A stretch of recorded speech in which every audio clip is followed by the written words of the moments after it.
Some men like to shiver and stare and rock on the porch in their rocking chair. Some men like to sit beside the fire.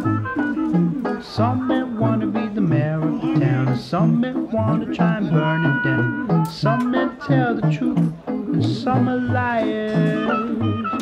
Sometimes I hear the wind in the trees, the crash of the sea and the whisper of the breeze. I can feel a wild man calling out my name.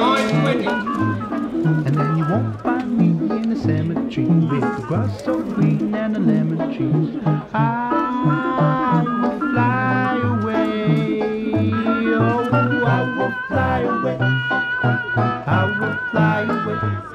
Like the preacher man says, I will fly away. Back to my home where the strawberries grow, the buffalo roam and the river flows. I will fly away.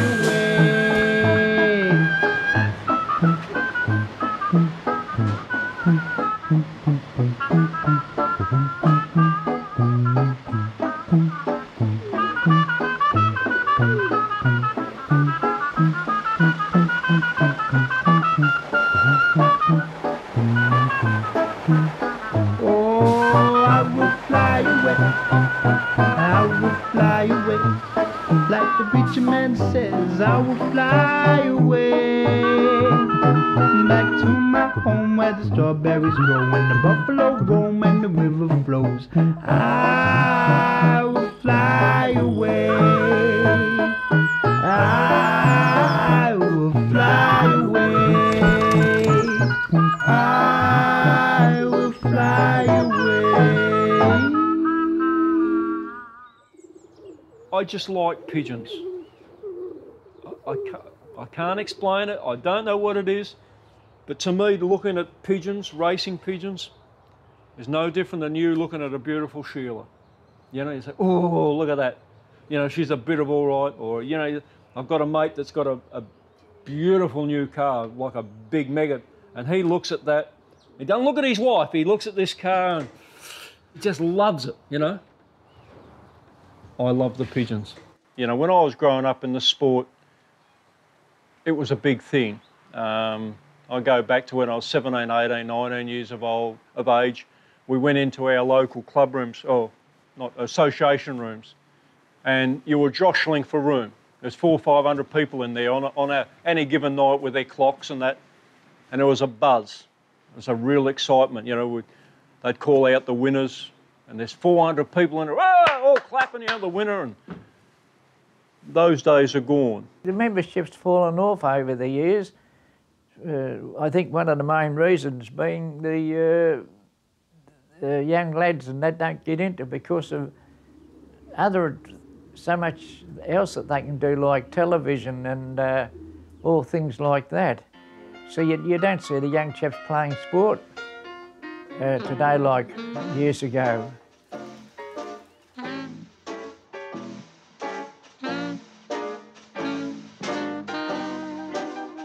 I got my first pigeons when I was 7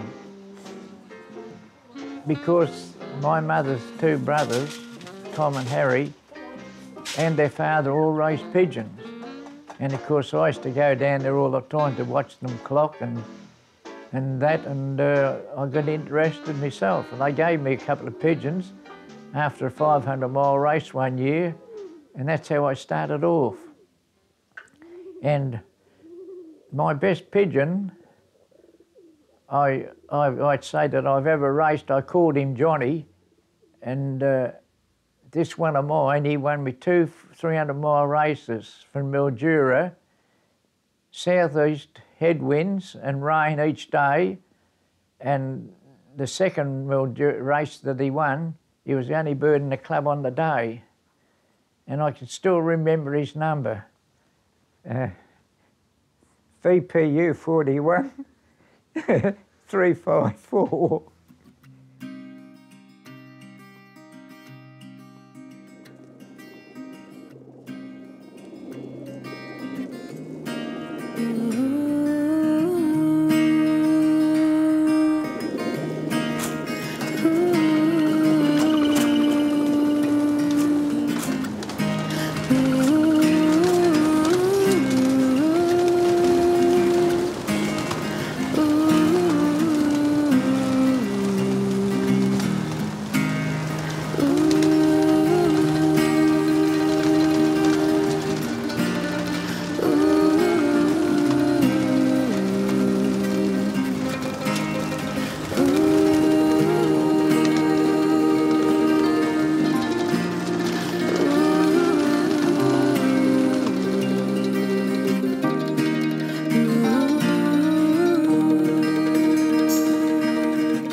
Twelve,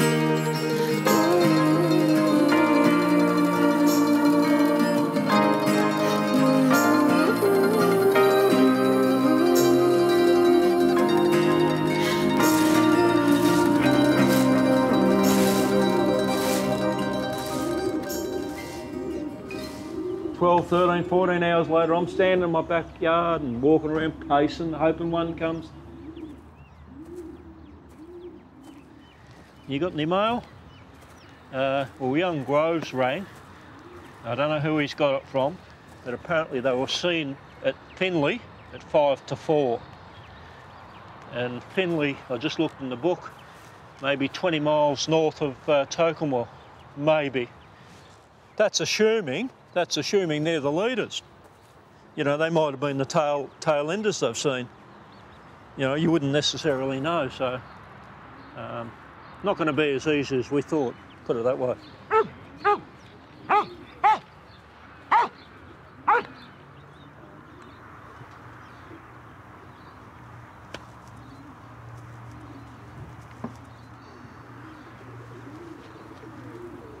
And you stand in the yard and there's this pigeon appears. You know, and there's a pigeon coming. And you see it and you know it's yours. Come on! Come on! Come on! Come on! Oh, don't tell me it's not going to drop. Come on! Come on!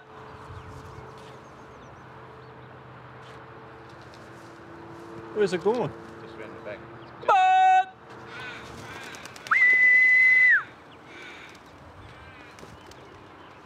Come on! Come on! Come on! That's better than winning Tats Lotto. That's better than good sex. That's better than... That's what pigeon racing is.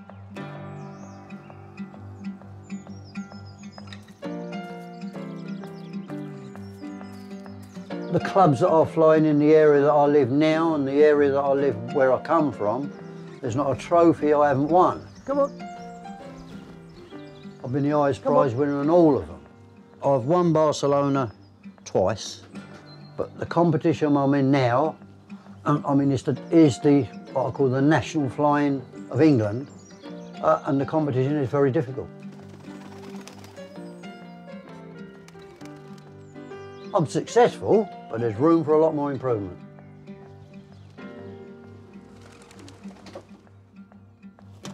And it's just something I've kept into, you know, I've enjoyed all my life. These are racing pigeons. They're thoroughbred pigeons. They're bred and they're raced from when they were babies until 7, 8, 9 years old. They've all flown 600 miles 3 times and in good time and in top competition. That one there, he's flown 700 miles. And they've all scored and done well in top competition. It's no different to where they race horses or they race dogs. You breed from the champions, which should reproduce champions.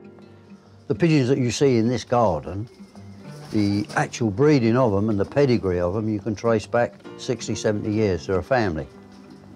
There is introductions are brought in, but you've got to try and bring the introductions in to match what you've got to keep the strain strong.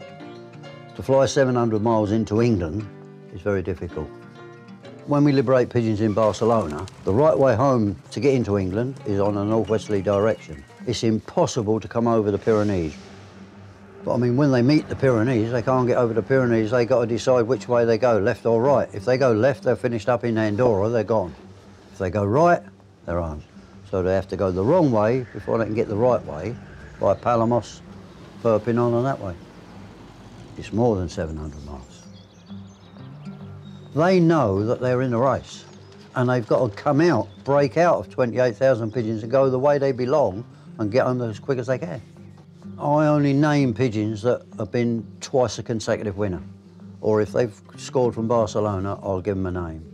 But they'd have got no names until they become a prize winner.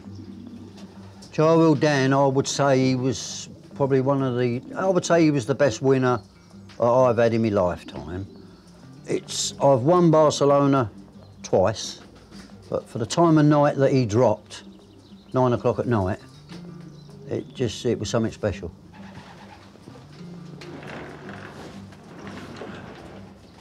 Not you. Not you. No flying about. Sit still.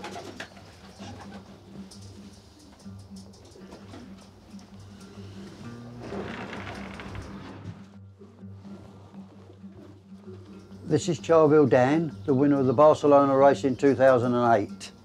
He's my favourite, and he's the champion of this garden or in this loft at the minute. To liberate a pigeon 800 miles away from you, and he can come home at the speed he did, beating over 3,500 pigeons, it's a great feeling. If Camelot was to bring a cheque here for the lottery, I'd take Charville down and you keep the lottery ticket. What I've showed you so far, you're talking about £200,000 worth of pigeons.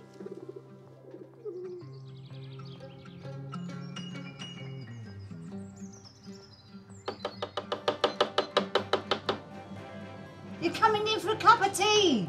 It's been ready 20 minutes. Hurry up. 74-year-old Ken Hine is one of the UK's top pigeon racers and breeders. He's dedicated half a century to his birds, but now says he feels lost and devastated after 120 of his prize-winning flock was stolen. They're empty.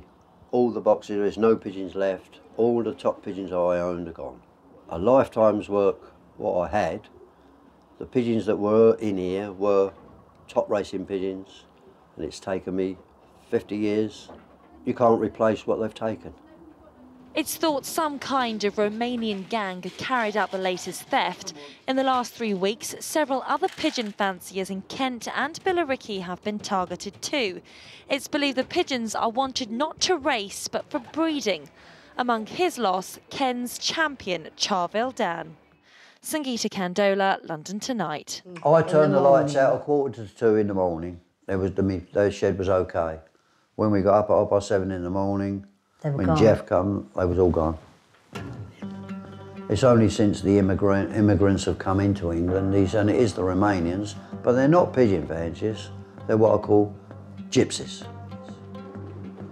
They think because Ken Hine is successful, steal his pigeons, and they'll be successful tomorrow. But they're a long way up. They're miles off. They're miles off. All we presume they must have had a sack. They didn't take them in baskets, they no, took them in sacks. Used That's sacks. what they take.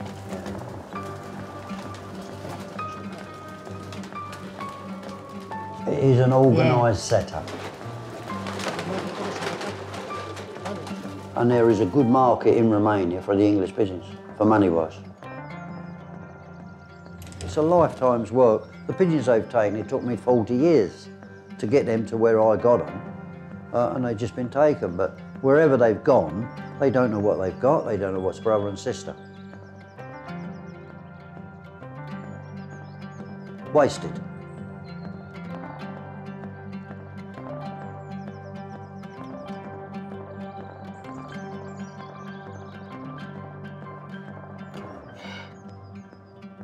Well, they took Dan. They took a lot of my favourite pigeons. Well, most of them, all of them were, weren't they? Yeah. On the pigeons that's gone missing, I've left their numbers on the box in case they do return, because they'll have to keep their box. The pigeons that's in the boxes in a minute don't belong in them boxes.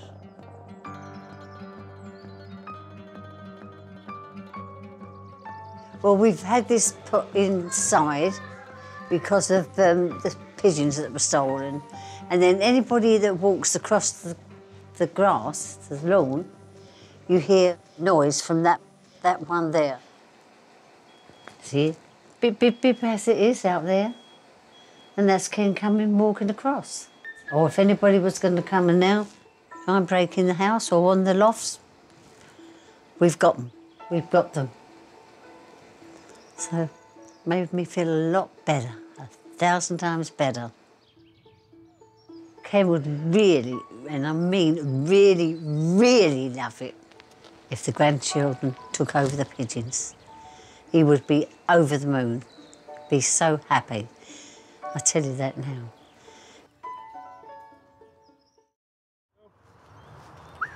Come on. Come on, Maggie. Hurry up. You're a good little dog, aren't you? Come on, Maggie. Pigeon racing is basic, and training is basic.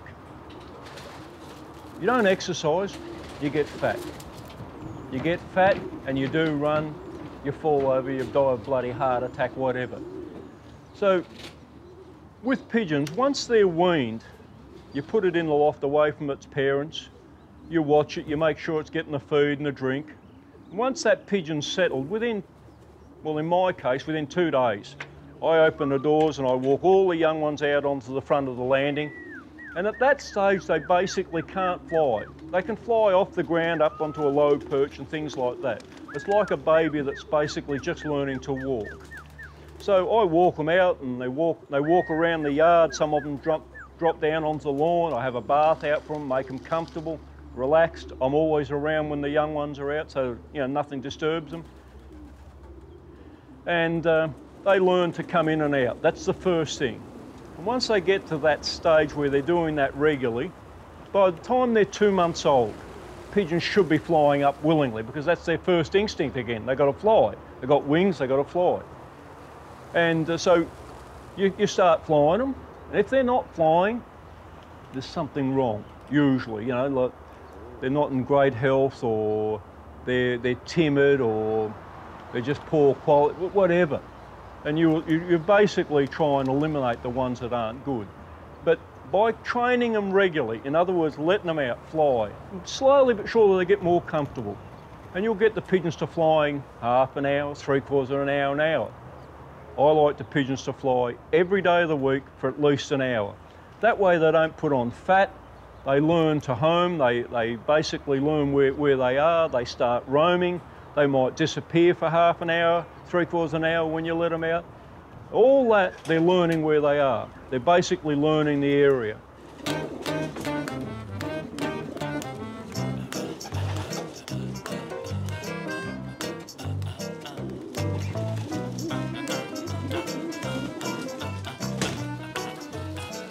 You catch them, you put them in your pigeon basket, put them in the back of your car, you drive down the road. What you're doing is you're taking the baby for his first trip to school. And you walk, the parent walks with him and says, well, here's school and I'll be here tonight and pick you up. And the same with the pigeons, you start off at a short distance. And slowly you build up in distances. If you take them as babies, the first day and you put them in a basket and you go 12 k's down the road, you can kiss them goodbye. They're not going to get home because they haven't learnt where home is. But 6 months, 3 months, 4 months, whatever, they know where home is because they've been flying. You can now start taking them along. And you just step them up a little bit at a time. Might be 12 k's, 20 k's, 25, 30. Now that's basically educational training. Once you got to 50 k's, that's generally 35 to 50 minute fly. They can handle a 200 kilometre fly.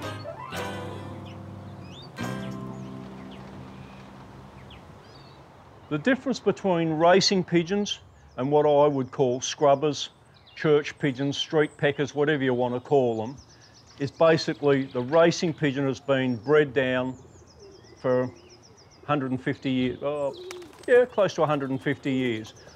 Racing pigeons originated in Belgium, basically. It's accepted that they started in Belgium.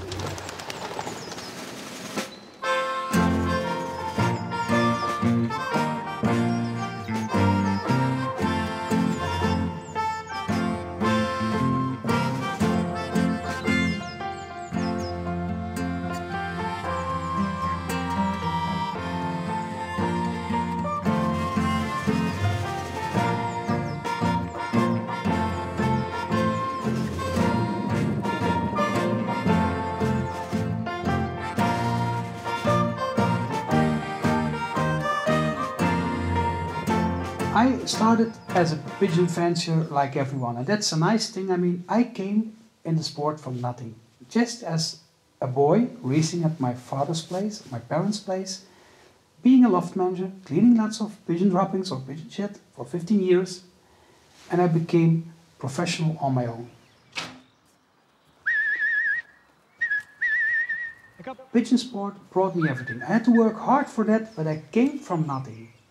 But it gave me at the end so much beautiful things. Like, I mean, I have now everything in my life which I can dream about. I have it.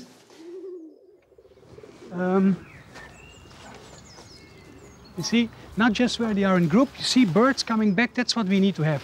Here, one by one, when they are coming back, playing in the air like that, that's when the condition is there. Come on, come, come, come. Come.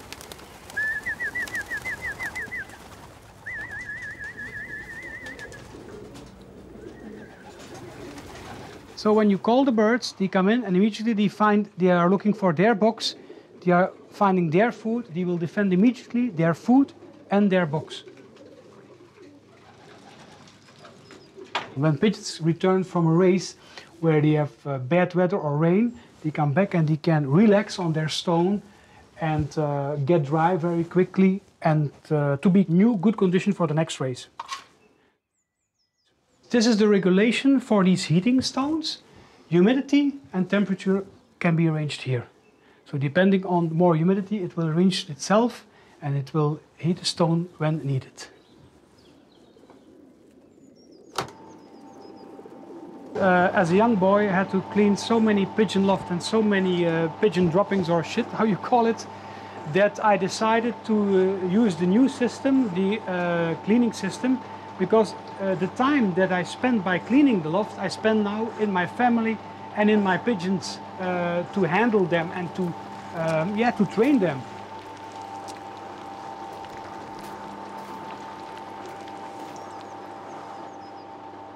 Pigeon sport, that's what I'm telling. I told it to the Vice President of China when he was here. Pigeon sport is started in Belgium. The competition in Belgium is unbelievable hard. You would think, okay, they are professionals, but it's even sometimes more difficult to race against the farmer, if I call him the farmer, or just the hobby fancier. That makes it difficult to race because they are really putting all their energy in the sport. Any person, any level you find in pigeon sport, you find the hard worker, or you find the doctor, or you find the judge, you find anyone in sport. You find a big sportsman, you find Mike Tyson, you find people like Migliore, the Queen of England, our king was a pigeon flyer. So you find any kind of pigeon flyers in the pigeon sport.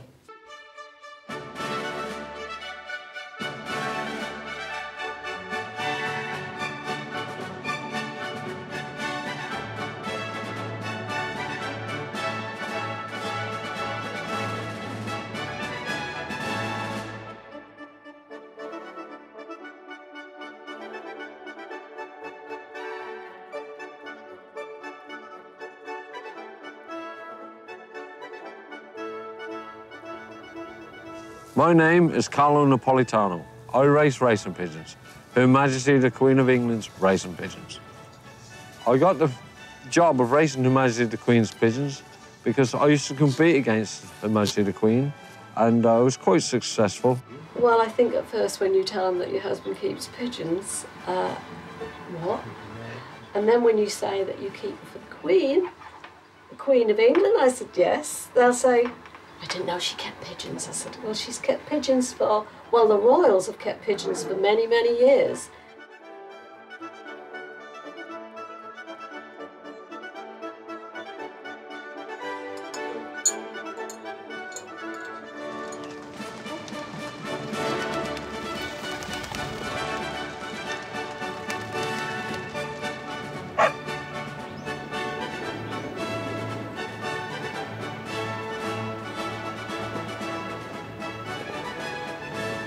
There's no pressure from Her Majesty the Queen. I create the pressure myself because I always want to do well in whatever sport I've been in, and she does like to win the race. You know what I mean? She'd like to win.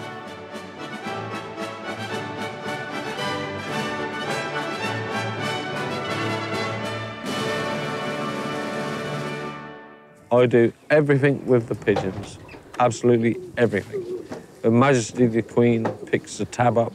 She pays for everything for the pigeons. In 2008, we were second national out of 7,000 pigeons, so yeah, she's still holding on. She's still doing really well.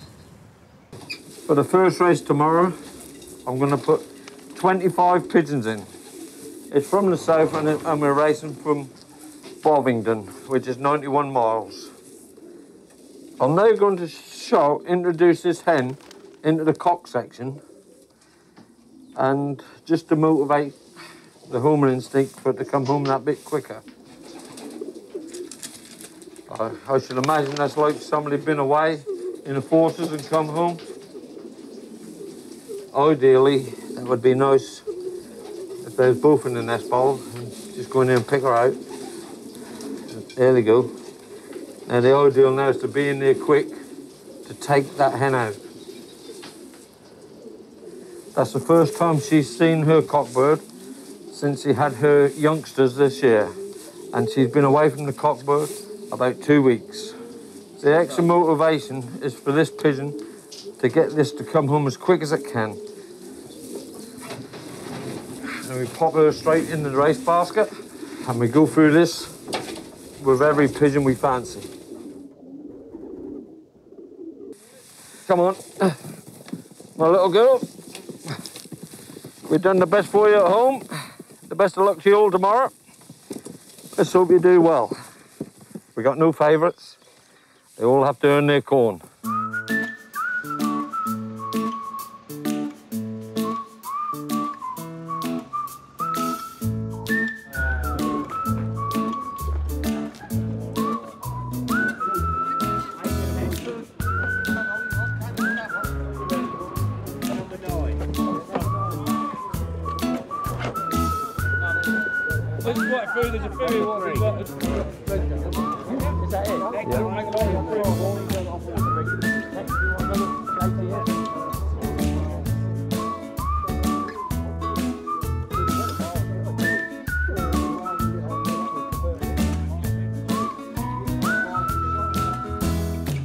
Tonight everybody's here marking all the birds up, ready for tomorrow morning, and they'll be let out. 901.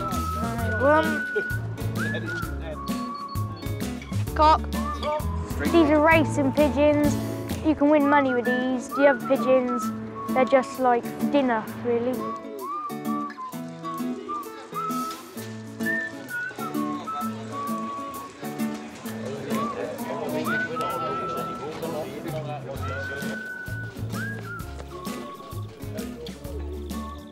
This race season, I really want to beat the Queen.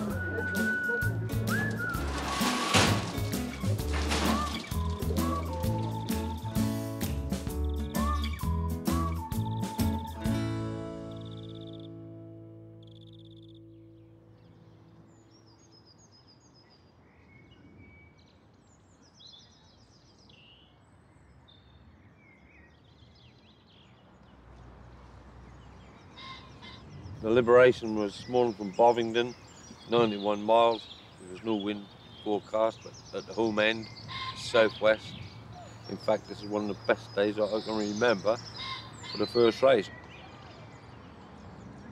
Oh yes, he gets very excited, especially the first race of the season he does. It's like Christmas Eve for him. He's walking up and down and looking at his watch and thinking, well, they ought to start coming now. They ought to start coming now. And well, he's looking in the skies, and he said they've got to come from this way. You know, if they come from that way, they're not. That's going to be no good. He's always got his head in the skies and just looking for birds.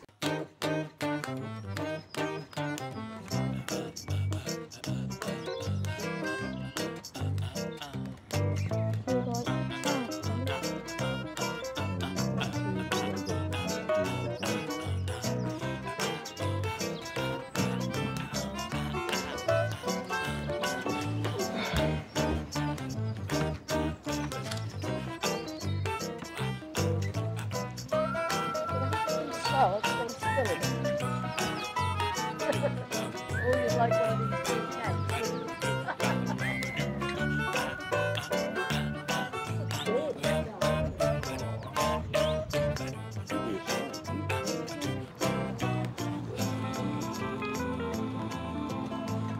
14. Yeah. Is that 14? Okay.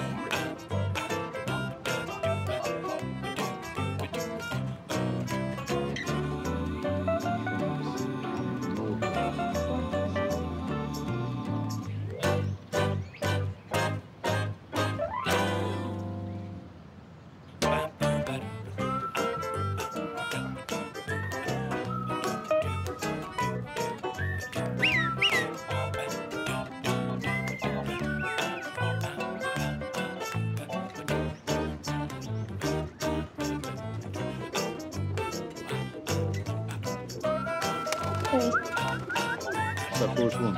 Yeah, that's one.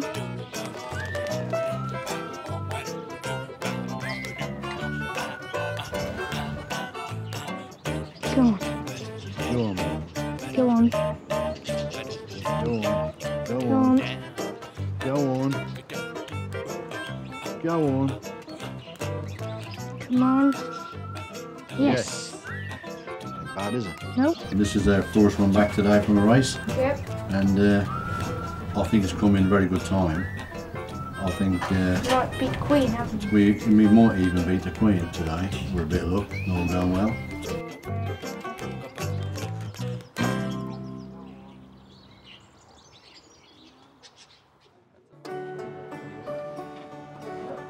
Ten, 04, 10:04. 42. 42.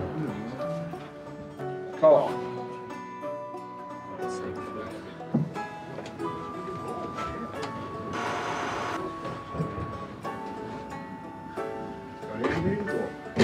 Go. Yes.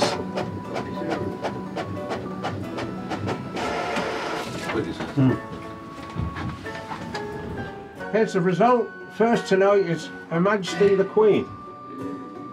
3 cheers for the Queen. Well done. Thank you very much. All we want now is a couple of good birds from Belgium. Yeah. Just so that we can Beat everything. be able to beat everything around here.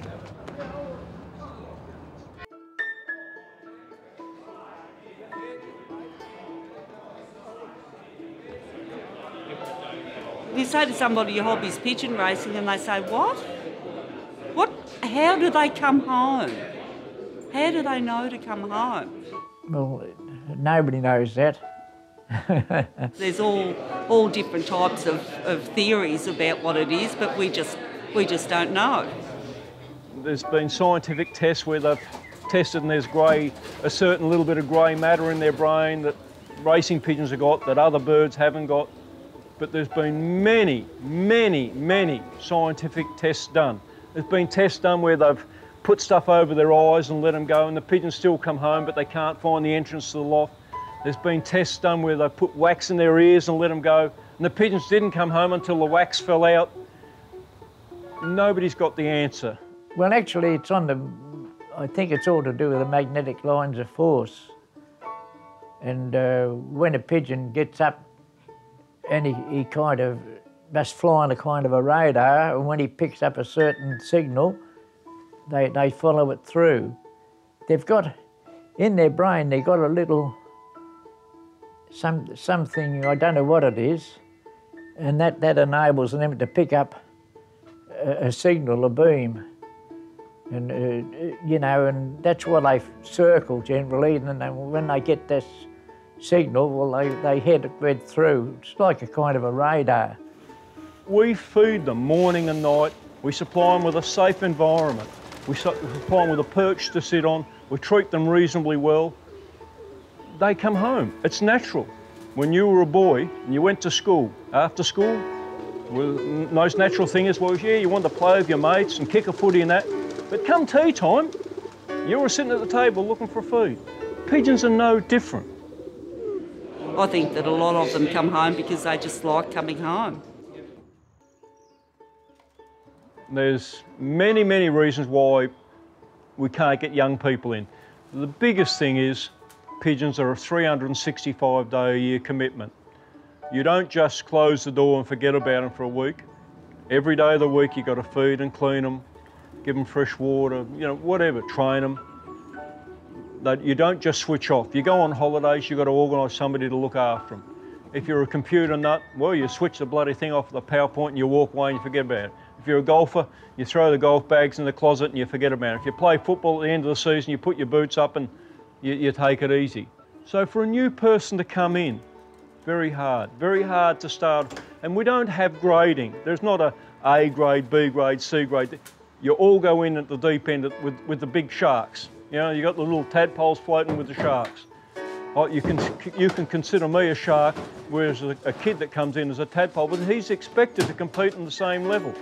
Not fair, but there's no structure to cater for them in a good way. There's plenty of juniors would come in, blokes like me help them out, but they don't generally last.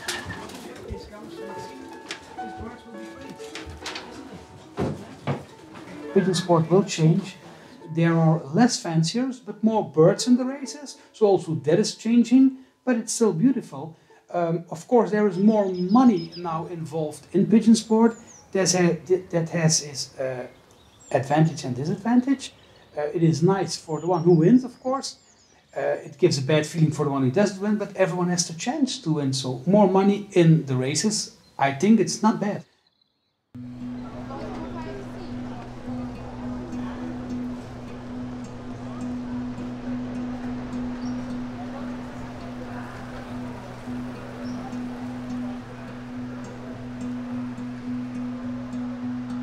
A one-loft race is basically the same as any other pigeon race. So birds are released at a certain point, cover a certain distance at a certain time, the fastest bird wins. The main difference is that you breed them as babies, and before they actually start circling around your own loft, so to speak, and getting their bearings on that loft, they are brought to the loft they will be racing on in the one loft race. So, and then the training program starts. So they are all, wherever they come from, they are all orientating towards that one loft that will be their new home during the competition. An advantage of this is, of course, that while in your national or local races, there is only the opportunity to race against fellow fanciers that live in the same area, that these races offer the opportunity for a real international challenge, because otherwise how would people of South Africa and the United States and Belgium and Holland and France and whatever, how would they be able to compete against one another? The one loft races, they provide exactly that opportunity.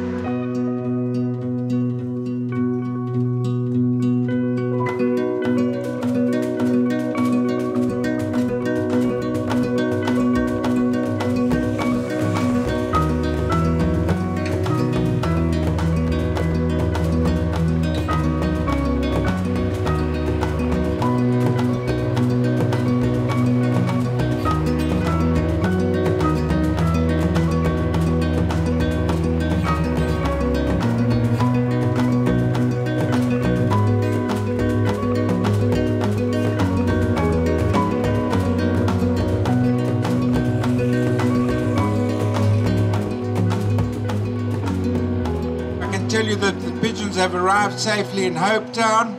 They were watered twice during the journey.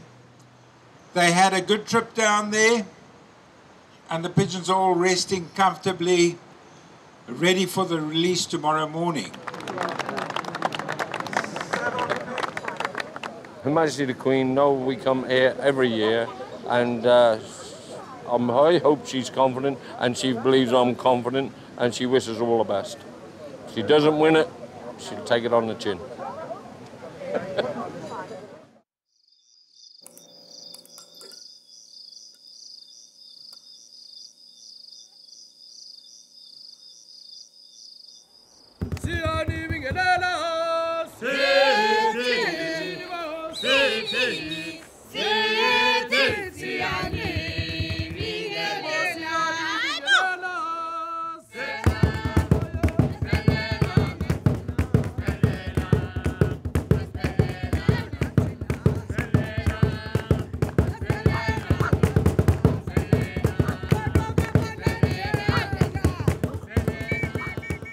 Here, this is the workstation. This is where the pigeons are coming back to, but all the action is in actual fact at the Super Bowl.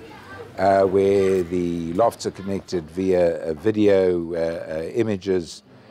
The grubs down there, the bars down there, all their friends and acquaintances are down there, and that's where the actual vibe really is.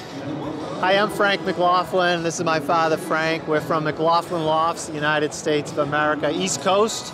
And this is terrific. It seems like the sport is evolving to this sort of format for racing. Many of the men in the U.S. don't even race their own pigeons. They just enter them in out-of-area type futurities, and this is by far the best. And we used to do it in our backyard, and we never knew that, we thought Belgium and Europe and every place else, South Africa was so far away, we never dreamed we'd ever be something like this, We're now waiting for the birds to arrive. They've been released this morning under good conditions, and they're flying, and we're waiting. Everyone's on tender hooks at this time, waiting for the pigeons, but I think we've still got a long while to wait, personally. I think it's going to take close to 10 hours. At least. Every human has done his job, and now it's up to the animals to finish it.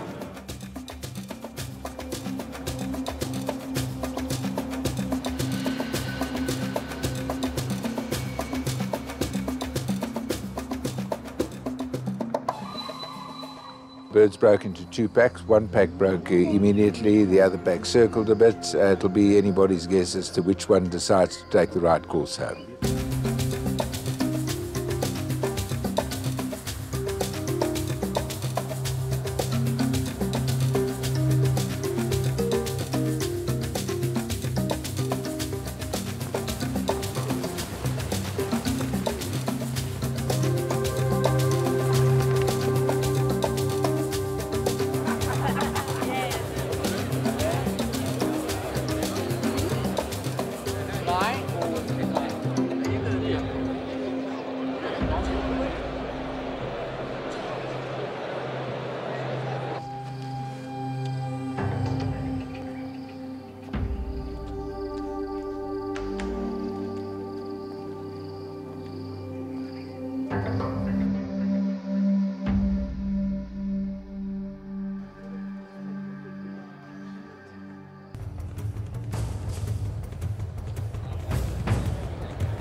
As for the future, racing pigeons for the average working man has become really too expensive unless new fanciers form some sort of a partnership with a neighbor or a friend or a family member. It's in many ways unaffordable to raise pigeons competitively. Successful fanciers need to look after beginners and help these guys to be successful when they do start off, because they cannot afford to experiment for too many years and not be competitive. They simply lose courage and pack up. That's the one thing that's been a problem lately. Second to that, I would think that the future, as it is now, is very much becoming a situation where the rich are racing against the rich. It's really becoming a rich man's sport in many ways, and but because of that, the quality improves because they buy the best racing pigeons. it's just not easy enough to become a beginning fancier and then see your name on the scoreboard in the first year. You may find it will take you 3 years at least to be competitive. And if you don't see your name there, you'll pack up.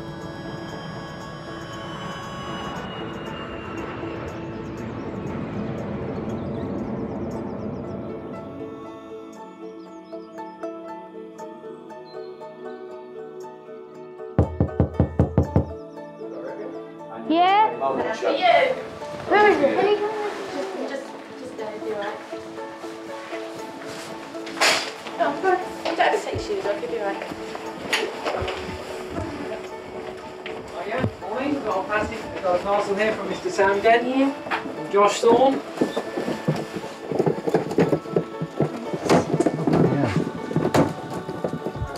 Yeah? Yeah, I got it, yeah.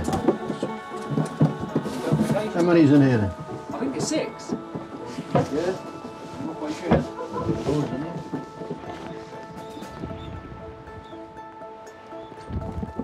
We better put them in the loft, didn't we? Yeah. In you go. Yeah? And this is for you as well? Oh, yeah. Put it up on the stand over there.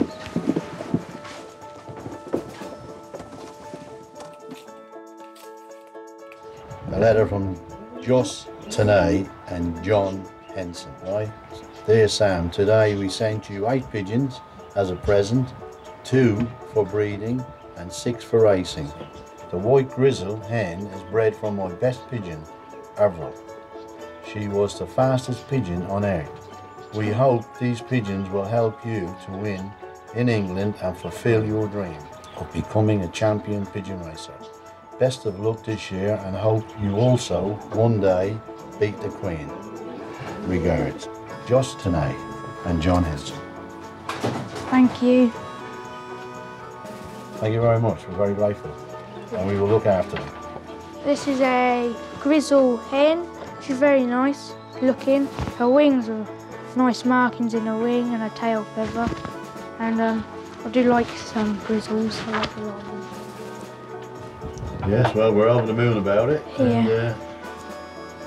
And we might go out tonight and even celebrate. Yeah.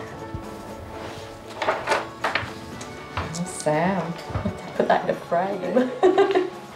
There he is, that's a Wow. top man, he is. Yeah? Yeah. This is Avril. The fastest pigeon on earth. And we got the granddaughter of it. Is that good? Yeah. That's a really nice looking loft there, Sam. Yeah.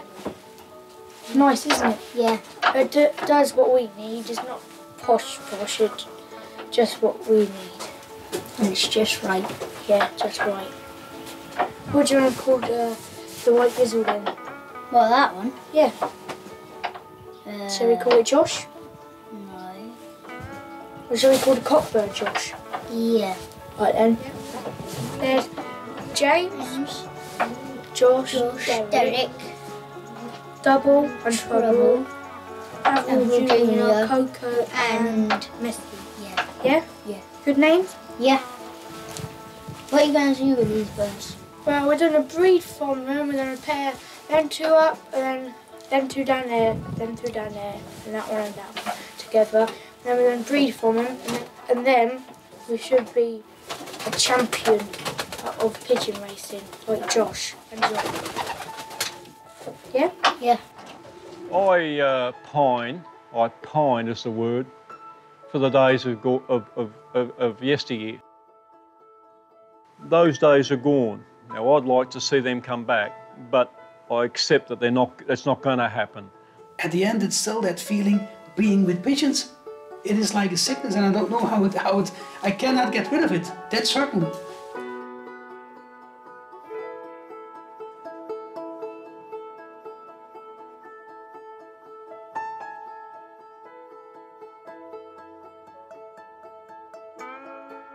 You've got to put your heart and soul in all the time.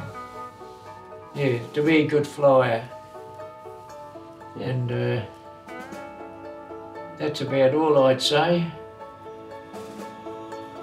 And the main thing, which is number 1, you got to have the birds.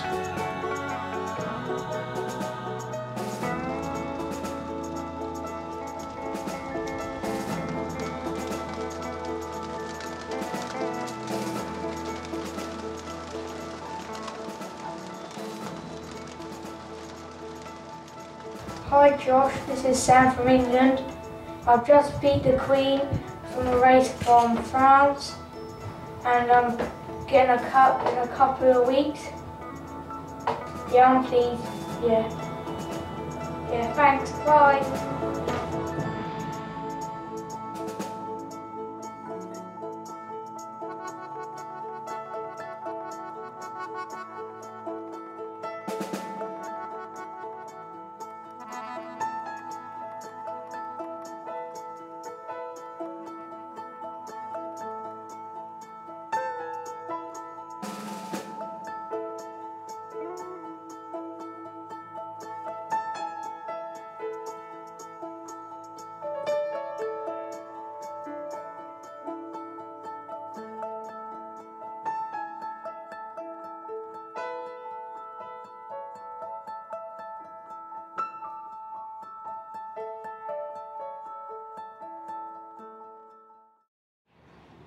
Charville Dan was already a world champion racing pigeon. He's obviously an unbeatable GPS system as well. The bird was one of 120 stolen from pigeon fancier Ken Hine. Charville Dan was a favourite, worth £10,000.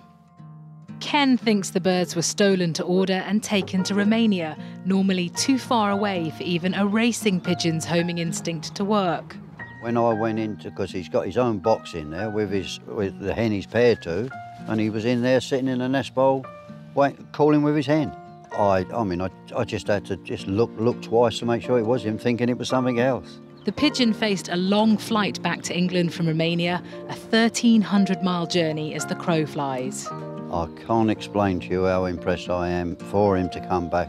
You could tell he'd had a good flight though, couldn't you? I could tell he had a good flight by the way that he returned and his wings was drooped. And Charville Dan didn't just come home to his pigeon fancier Ken, he came home to his pigeon fancy, Charville Cayley.